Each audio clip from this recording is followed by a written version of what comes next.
Hello friend, welcome to my channel से JD science classes में आप सभी का स्वागत है। जैसा कि हम यूपी पुलिस हिंदी के प्रैक्टिस सेट सॉल्व कर रहे हैं, तो आज हम एक नए प्रैक्टिस सेट के साथ उपस्थित हुए हैं। तो ये हमारा प्रैक्टिस सेट नंबर 6 नंबर का होगा। ठीक है, तो आशा करता हूँ आप सभी अच्छे होंगे और आपकी तैयारी बढ़िया होगी, चल रही होगी। ठीक है, तो अगर आप हमारे चैनल पर नए हैं तो चैनल को सब्सक्राइब कर लीजिएगा और बेल आइकन प्रेस कर दीजिएगा ताकि आपको नोटिफिकेशन मिलता रहेगा। ठीक है, चलिए आइए देखते हैं। पहला प्रश्न है, कह रहे हैं कि निर्देश आपको कह रहे हैं कि प्रश्न संख्या 39 है। कह रहे हैं कि प्रत्येक प्रश्न में एक शब्द के 4 विकल्प, 4 जो है आपके विलोम शब्द दिए गए हैं, सही विलोम शब्द का चयन कीजिए। तो यहाँ आपको 39 नंबर प्रश्न में आपको विलोम बताना है। चलिए भाई बताइए। कह रहे हैं कि मितभाषी का आपको विलोम शब्द बताना है। चलिए, कह रहे हैं कि मूक मतलब चुप, कह रहे हैं कि वाचाल बहुत बोलने वाला, सौम्य, अगला कह रहे हैं कि स्वच्छंद। चलिए भाई सही ऑप्शन कौन होता जाएगा? मितभाषी का विलोम शब्द सही ऑप्शन क्या हो जाएगा? तो सही ऑप्शन आपका क्या हो जाएगा भाई? ऑप्शन नंबर आपका बी नंबर सही हो जाएगा, वाचाल। ठीक है, मितभाषी मतलब कम बोलने वाला, वाचाल मतलब अधिक बोलने वाला। ठीक है, तो आपका यहाँ बी ऑप्शन सही हो जाएगा। अगला है सेकंड नंबर, कहने की यहाँ का कहने की बांस वास के अर्थ के सही विकल्प का आपको चयन कीजिए। चलिए बताइए, तो सही क्या हो जाएगा?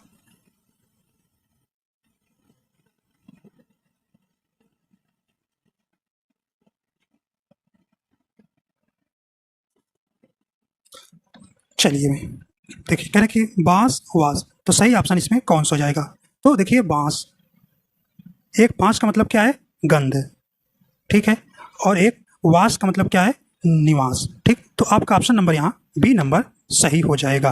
तो गंध और निवास। ठीक, तो बांस वास के जो अर्थ हैं गंध और निवास। ठीक, चलिए अगला देखते हैं। अब यहाँ आपको निर्देश दिया गया है, कहने की प्रश्न संख्या 41, निम्नलिखित प्रश्नों में से अशुद्ध वर्तनी विकल्प आपका चयन करना है। तो इसमें बताना है अशुद्ध वर्तनी वाला शब्द। देखिए, कहें अद्भुत आपका सही है, व्याथा सही है, देखिए आशीर्वाद और व्याकरण आपका सही है। देखिए आशीर्वाद जो है आपका क्या है भाई शब्द? ये वर्तनी के लिए क्या है? अशुद्ध है। आशीर्वाद सही कैसे लिखा जाता है? बड़ा सा में बड़ी का मात्रा, वा द। ठीक है, आशीर्वाद, तो ये आपका आशीर्वाद जो है क्या है? गलत है। तो आपका ऑप्शन नंबर सी नंबर सही हो जाएगा। ठीक है, तो यहाँ ऑप्शन सी जो है वर्तनी की दृष्टि से गलत है। ठीक है, अगला है देखिए, कह रहे कि बालक ने पुस्तक पढ़ी होगी, वाक्य में प्रयुक्त कारक चिन्ह बताइए भाई। कारक चिन्ह आपको बताना है।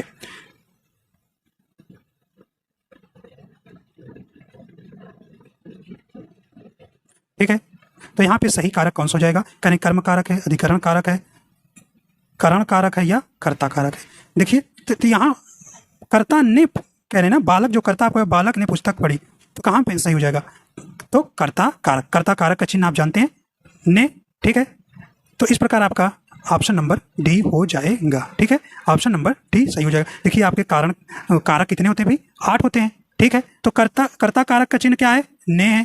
ठीक है, ठीक, कर्म कारक का को चिन्ह होता है, करण करण का कारक का क्या होता है? से के द्वारा।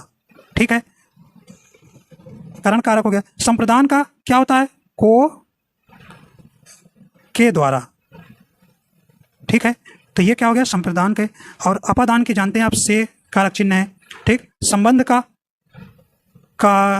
की, के, ना, नी, ने। ठीक, और अधिकरण का में पर होता है। ठीक है, में पर, और संबोधन का हे अरे होता है। ठीक, तो इस प्रकार आपका यहाँ डी नंबर सही हो जाएगा।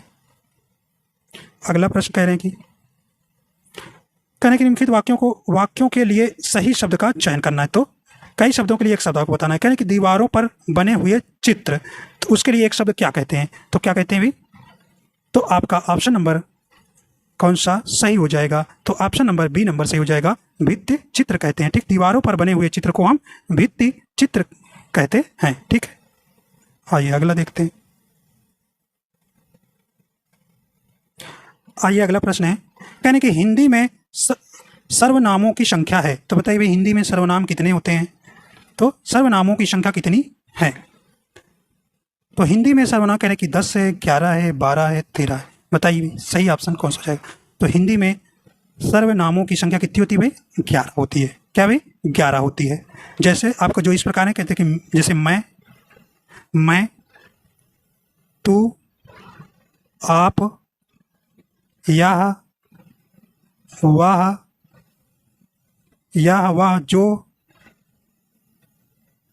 जो, सो, कोई, कुछ,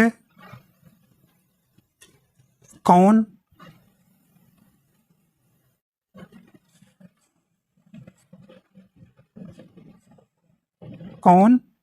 और क्या।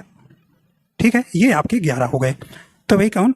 मैं, तू, आप, यह, वह, जो, सो, कोई, कुछ, कौन, क्या। तो ये 11 जो है आपके सर्वनामों की संख्या है। ठीक है, आप इनको याद रखिएगा। ठीक है, आइए अगला देखते हैं। कहने कि कोष्टक में ये जो चिन्ह आपको दिया गया, दिए गए विराम चिन्ह का नाम आपको बतलाना है। आपको क्या बताना है? चिन्ह। तो कहने कि पूर्ण विराम, अर्ध विराम, अल्प विराम या प्रश्नवाचक चिन्ह। बताइए भाई। तो सही ऑप्शन क्या हो जाएगा? आपका ऑप्शन नंबर बी हो जाएगा। ये जो है अर्ध विराम का चिन्ह है। ठीक, जो ब्रैकेट में ये दिया है। ठीक है, ये दिया है वो अर्ध विराम का चिन्ह है। देखिए अर्ध विराम का जो चिन्ह है आधा विराम, कहने का मतलब जहां पूर्ण विराम की तुलना में कम रुकना होता है। क्या भाई? जहां पूर्ण विराम की तुलना में कम रुकना होता है वहां अर्ध विराम चिन्ह का प्रयोग करते हैं। ठीक है, तो इस प्रकार आपका बी नंबर यहाँ सही हो जाएगा। देखिए निर्देश पढ़िए। कहने की निर्देश में प्रश्न संख्या 46 निम्नलिखित प्रश्नों में से 4 विकल्प दिए गए हैं। इनमें से एक आपको तद्भव शब्द है। आपको यहाँ तद्भव शब्द का चयन करना है। तो तद्भव शब्द क्या होते हैं? संस्कृत शब्द से आए हुए हैं जो परिवर्तन होकर बोले जाते हैं हिंदी में, तो उनको तद्भव कहते हैं। तो बताइए भाई, तो आपको बताना। तो इसमें तद्भव आपको चुनना है। करें कूदना, कुर्दन, करकट या कृत्य। सही ऑप्शन आपको कौन सा हो जाएगा? तो सही हो जाए क्या हो जाएगा भाई? तो आपका ए नंबर ऑप्शन सही हो जाएगा। कूदना जो है आपका तद्भव है। ठीक, इसका तत्सम क्या हो जाएगा? कूर्दन। ठीक है, तो कूदना का तत्सम क्या हो जाएगा? कूर्दन। ठीक है, तो इस प्रकार आपका ए नंबर जो है आपका तद्भव शब्द है। ठीक है, अगला प्रश्न है। कहने कि काल का बोध का संबंध किससे होता है भाई? कहने कि वचन से, क्रिया से, संज्ञा से या अव्यय से। बताइए। तो सही ऑप्शन क्या हो जाएगा? ऑप्शन नंबर आपका बी नंबर सही हो जाएगा, जो कि काल का बोध जो का संबंध जो है क्रिया से होता है। ठीक, तो काल का बोध जो का संबंध जो है क्रिया से, देखिए जिससे उसके करने या होने के समय तथा पूर्णता या अपूर्णता का ज्ञान होता है। ठीक, तो वहां पे आपको क्या कहते हैं? क्रिया। ठीक, अगला देखते हैं। यहाँ पे आपको निम्नलिखित प्रश्नों में विशेषण प्रयोग की दृष्टि से कौन सा वाक्य आपका शुद्ध है? तो यहाँ पे आपको शुद्ध वाक्य बतलाना है। कहें कि अनेक छात्र जो हैं हिंदी नहीं जानते हैं। तो अगला कहें कि हजारों लड़का गरीब है। तो यहाँ हजारों लड़के गरीब है, तो ये होगा।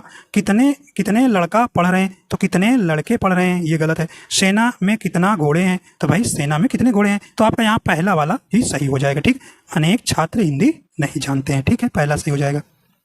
आपको शुद्ध बताना था। कह रहे हैं अगला, निम्नलिखित प्रश्न में विशेषण विशेष का कौन सा युग्म है? तो विशेष आप जानते हैं जिसकी विशेषता बताई जाती है। ठीक, उसी को विशेष कहते हैं। चलिए, कहने की 2 किलो की, तो आपका ये तो सही है। तो यहाँ आपको अशुद्ध बताना है। गोल, पतला। अगला करें सुंदर भाई लड़की, ये आपका भाई विशेषण और विशेष सही दिख रहा है। देखिए श्रेष्ठम व्यक्ति आपका विशेषण और विशेष सही है, लेकिन यहाँ बी नंबर आपका सही हो जाएगा। यहाँ गोल कह रहे हैं कि और पतला। ठीक है, तो ये जो है विशेषण और विशेष का युग्म जोड़ा सही नहीं है। ठीक, तो बी नंबर आपका यहाँ सही हो जाएगा। आइए भाई अगला देखते हैं। चलिए अगला कहने की प्रश्न संख्या 50 में आपको बताना, नीचे दिए गए प्रश्नों में से कौन सा शब्द पर्यायवाची नहीं है? बताना है भाई पर्यायवाची नहीं है। कहने की जल का, देखिए जल का आपको पर्यायवाची बताना है, इसमें कौन नहीं है। कहने की सलिल है, वार्य है, नीर है, पयोधर है। बताइए। तो सही ऑप्शन कौन सा हो जाएगा? जल का पर्यायवाची भाई आपका पयोधर नहीं है। ये किसका फिर है पर्यायवाची? ये मेघ का है। क्या भाई? मेघ, आप जिसको कहते हैं बादल। पयोधर मतलब पानी धारण करने वाला, अर्थात कौन? बादल। तो घन भी कहते हैं इनको, और पयोध भी कहते हैं। पयोध। ठीक, तो ये पयोधर क्या है भाई? ये बादल का पर्यायवाची, जल का नहीं है। ठीक है, अगला देखते हैं, कह रहे हैं कि मुझसे चला नहीं जाता, वाक्य किस वाच्य का उदाहरण। तो आप जानते हैं वाच्य कितने प्रकार के होते हैं भाई, 3 प्रकार के, कर्तवाच्य, कर्मवाच्य और भाववाच्य। ठीक, जिसमें कर्ता प्रधान हो कृतवाच्य, जिसमें कर्म प्रधान हो कर्मवाच्य, और जिसमें मुझसे चला नहीं जाता, मुझसे खाया नहीं जाता, तो उसमें क्या होता है भाई, भाववाच्य को प्रदर्शित करता है। तो कह रहे मुझसे चला नहीं जाता, तो क्या हो जाएगा, तो यहाँ भाववाच्य हो जाएगा। ठीक है, तो आपका सी नंबर सही हो जाएगा। अगर भाववाच्य पूछे कितने प्रकार के होते हैं तो आप बताइएगा 3 प्रकार के। चलिए आइए अगला प्रश्न है, संधि से आया है।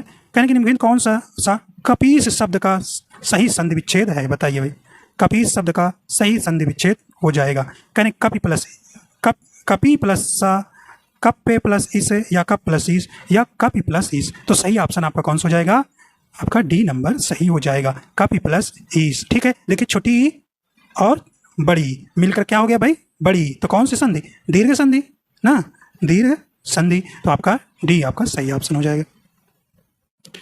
अगला प्रश्न चलते हैं।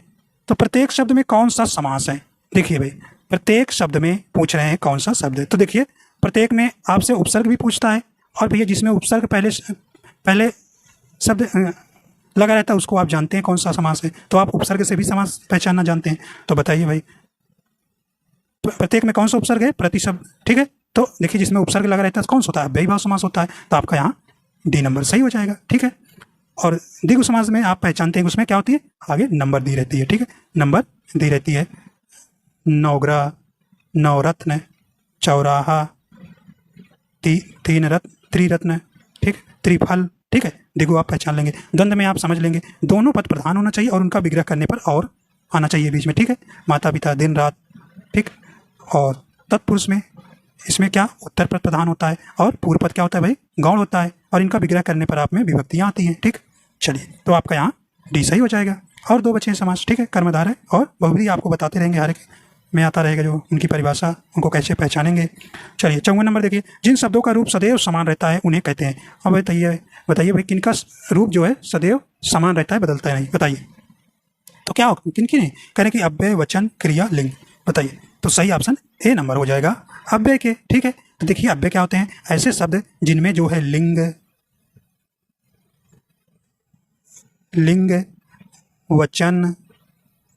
वचन, पुरुष, कारक आदि के कारण कोई विकार नहीं आता है, हम उन्हें क्या कहते हैं, अव्यय कहते हैं। ठीक है, तो इस प्रकार आपका ए नंबर हो जाएगा भाई, ए नंबर हो जाएगा। और अव्यय अगर आपसे पूछे तो कितने प्रकार के होते हैं, तो 4 प्रकार के होते हैं। एक क्रिया विशेषण अव्यय होता है, संबंध बोधक अव्यय होता है, समुच्चय बोधक अव्यय होता है, और विस्मयादि बोधक अव्यय होता है। ठीक है, चलिए आगे चलते हैं। अगला है कहें कि प्रतिकूल शब्द में कौन सा उपसर्ग है, बताइए भाई। तो उपसर्ग आप जानते हैं किसी मूल शब्द के पहले लगता है। ठीक है, तो क्या हो जाएगा, देखिए कूल आपका मूल शब्द हो गया और प्रति आपका उपसर्ग हो गया। तो ऑप्शन नंबर कौन सा हो जाएगा, डी नंबर आपका सही हो जाएगा। ठीक है, चलिए आइए आगे देखते हैं।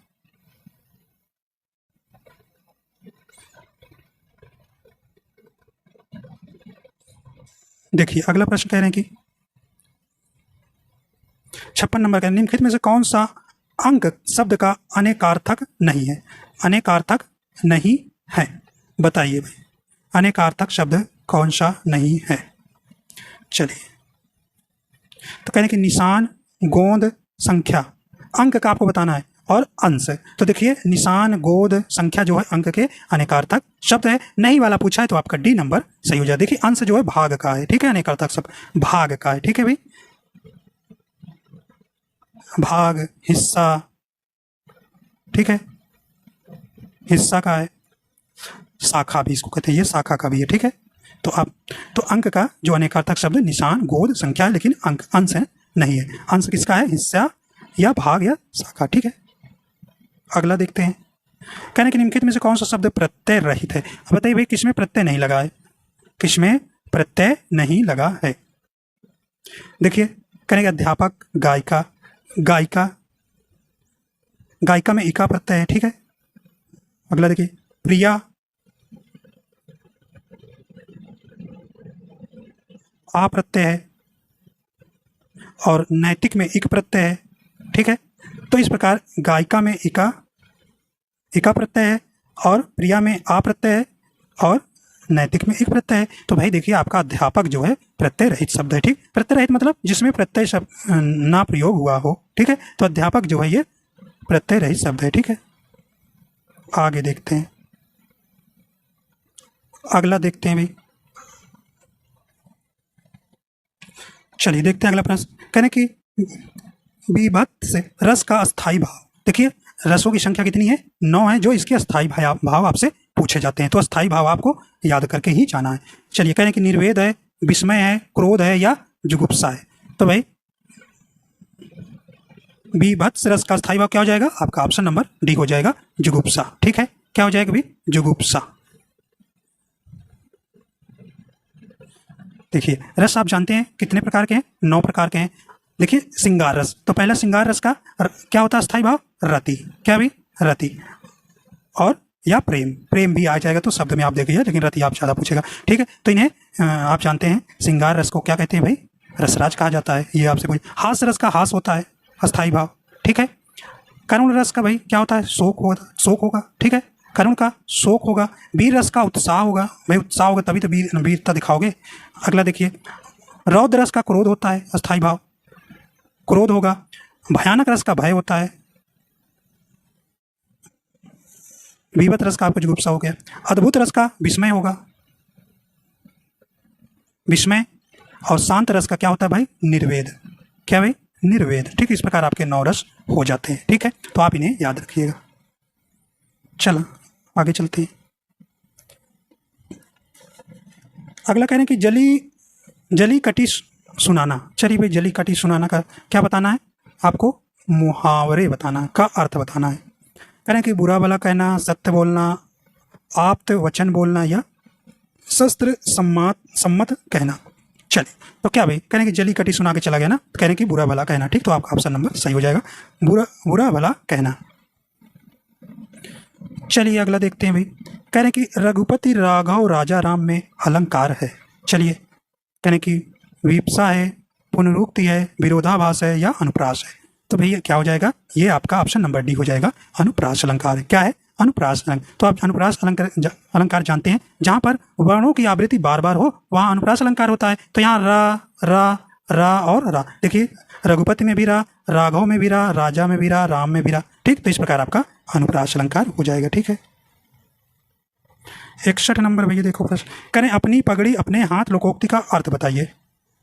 अपनी पगड़ी अपने हाथ, बताइए सही ऑप्शन कौन सा हो जाएगा। तो आपका ऑप्शन नंबर डी हो जाएगा, सॉरी बी नंबर हो जाएगा, अपने सम्मान को बनाए रखना अपने ही हाथ में है, ठीक है। चलिए अगला देखते हैं। अगला प्रश्न कह रहे हैं कि ना, और पीछे कह रहे हैं कि ना पूतो ना भविष्यति उपन्यास के लिए नारेंद्र कोहली इसके लेखक हैं, को किस पुरस्कार से सम्मानित किया गया था, बताइए। करें ज्ञानपीठ पुरस्कार, व्यास सम्मान, साहित्य अकादमी पुरस्कार या इनमें से कोई नहीं। तो सही ऑप्शन कौन सा हो जाएगा, ऑप्शन नंबर बी हो जाएगा, व्यास सम्मान से इन्हें सम्मानित किया गया था, ठीक है। आइए अगला देखते हैं। अगला प्रश्न कह रहे हैं कि हिंदी भाषा को राजभाषा कब घोषित किया गया था, बताइए।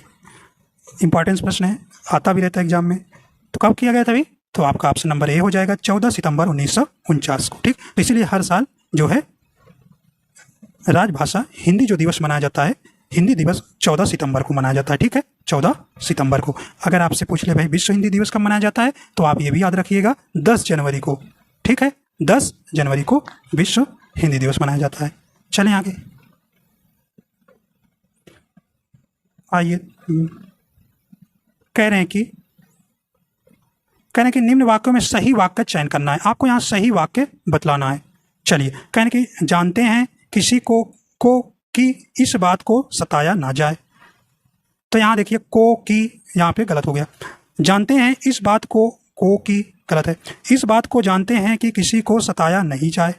अगला है देखिए चौथा नंबर, कह रहे हैं कि इस बात को जानते हैं कि किसी को सताया ना जाए, ठीक। तो आपका ऑप्शन नंबर यहाँ डी वाला ही सही हो जाएगा, डी वाला ही सही हो जाएगा, नहीं जाए ना, सताया ना जाए, ठीक है। तो डी आपका सही हो जाएगा, तो यहाँ इसलिए नहीं की वजह से गलत हो रहा।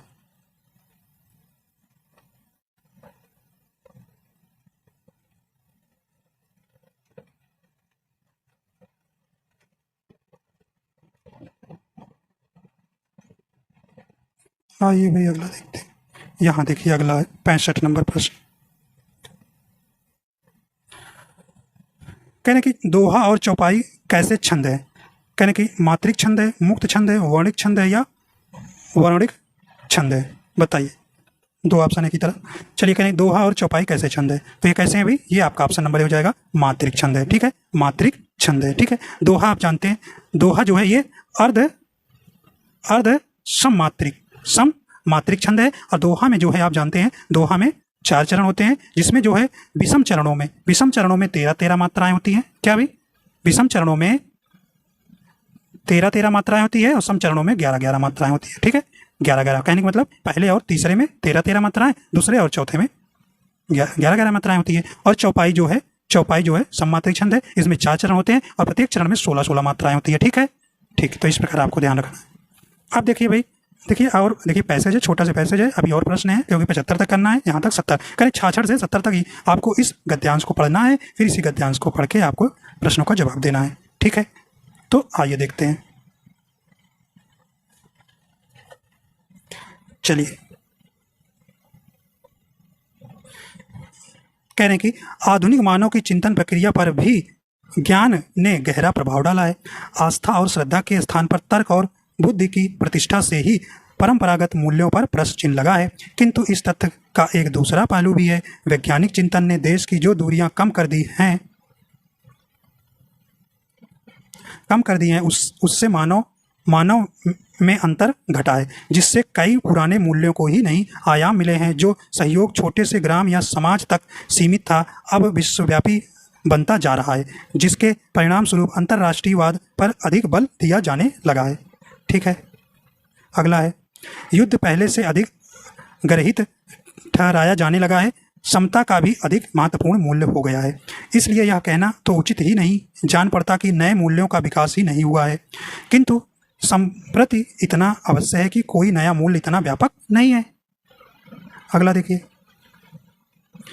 हो सका है कि पूरी मूल्य व्यवस्था दे सके, अधिकांश नवीनता पुरातन के संशोधन में ही रही है। ठीक, तो इसी को आपको 66 से लेकर 70 तक प्रश्न का इसी गद्यांश से आपको जवाब देना। चलिए, को हम आपको जल्दी आंसर बता देंगे और आप इसे पढ़ सकते हैं बाद में। ठीक है, चलिए देखिए,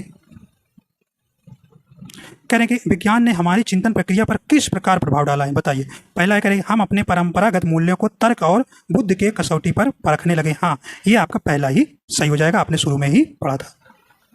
अगला है, चलिए भाई, ऑप्शन भी क्या बड़े बड़े हैं। कह रहे हैं कि वैज्ञानिक चिंतन से क्या परिवर्तन हुआ है? बताइए, वैज्ञानिक चिंतन से क्या? तो कह रहे हैं कि हमारी भौतिक दूरियां सिमट जाने से विश्व मानवता की परिकल्पना साकार हुई है, फलस्वरूप अंतर्राष्ट्रीयता की भावना का विकास हुआ है। तो आपने देखा था, बीच में ही पढ़ा था। ठीक, तो ये आपका बी नंबर सही हो जाएगा।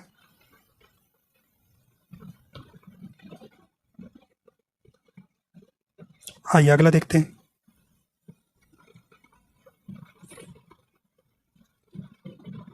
देखिए, कह रहे हैं कि विज्ञान ने किस नए मूल्यों को निर्माण में सहयोग दिया है? बताइए। तो सही ऑप्शन क्या हो जाएगा? रंग भेद व नस्लवाद को बढ़ावा दिया है। सही ऑप्शन इसमें कौन सा हो जाएगा? तो ऑप्शन नंबर इसका बी नंबर सही हो जाएगा। अगला है, देखिए अभी पैसेज का ही चल रहा है, मतलब गद्यांश का। क्या आज के सभी मूल्य नवनिर्मित नहीं है? इसका आशय क्या है? कौन सा हो जाएगा? आपका ऑप्शन नंबर सी हो जाएगा। नहीं, अधिकांश पुरातन मूल्य ही संशोधित रूप में आ रहे हैं। अगला लास्ट है गद्यांश का, उपयुक्त गद्य अवतरण का उपयुक्त शीर्षक है। तो बताइए उपयुक्त शीर्षक क्या था? सही ऑप्शन हो जाएगा बी नंबर, मूल्य चिंतन। ठीक, आइए अब आगे चलते हैं। देखिए, अब यहां से आपको प्रश्न करना है। चलिए, इनमें से कौन सा कवि अष्ट छाव का कवि नहीं है? तो बताइए भाई, अष्ट छाव का कवि इसमें कौन सा नहीं है? कहने की सूरदास, कुंभनदास या नंददास या रैदास? बताइए कौन सा ऑप्शन यहां सही हो जाएगा? चलिए, तो आप ऑप्शन नंबर यहाँ पर डी नंबर सही हो जाएगा। रैदास जी हैं, ये जो हैं अष्ट छाप के कवि नहीं है। ठीक, देखिए अष्ट छाप के कवियों में सूरदास, कुंभनदास, परमानंद दास, कृष्णदास, छीत स्वामी, गोविंद आदि जो हैं ये कौन से हैं? अष्टछाप के कवि हैं। ठीक, तो इस प्रकार आपका डी नंबर यहाँ सही हो जाएगा। अगला कह रहे हैं कि हिंदी साहित्य के आदिकाल का अभिनव जयदेव किसे कहा जाता है? कह रहे हैं कि चंद्रप्रदायी को, विद्यापति को, या पुष्पदंत को, या जगनिक को। तो किसको कहा जाता है? तो ऑप्शन नंबर आपका बी नंबर हो जाएगा, विद्यापति को। अगला है कहने कि वर्षा शब्द का उचित बहुवचन लिखिए। कहने कि वर्षाएं, वर्षाओं, या वर्षा, या वर्षागण। तो वर्षा शब्द का उचित बहुवचन क्या हो जाएगा? तो ऑप्शन नंबर सी हो जाएगा, वर्षा शब्द का बहुवचन ही क्या होता है? वर्षा ही होता है। तो इस प्रकार आपका सी नंबर सही हो जाएगा। अगला देखिए, कहने कि हिंदी में वचन के कितने भेद हैं? तो बताइए। कहने कि एक वचन, तीन, एक, तीन, दो, या चार। तो कौन सा हो जाएगा? ऑप्शन नंबर इसका सी नंबर हो जाएगा, दो हो जाएगा। तो हिंदी में वचन कितने हैं? दो वचन, एक वचन और बहुवचन। अगला देखिए, कह रहे मगरमच्छ का स्त्रीलिंग है। तो मगरमच्छ का स्त्रीलिंग कौन सा हो जाएगा? ऑप्शन नंबर इसका सी हो जाएगा, मादा मगरमच्छ। मादा मगरमच्छ। तो इस प्रकार आपके 37 क्वेश्चन पूरे हो जाते हैं। आशा करता हूँ आपको पसंद आया है। अगर आपको पसंद आया तो हमारे चैनल पर नए हैं तो चैनल को सब्सक्राइब कर लीजिएगा और शेयर एंड लाइक कर दीजिएगा। वीडियो देखने के लिए आपका बहुत बहुत धन्यवाद।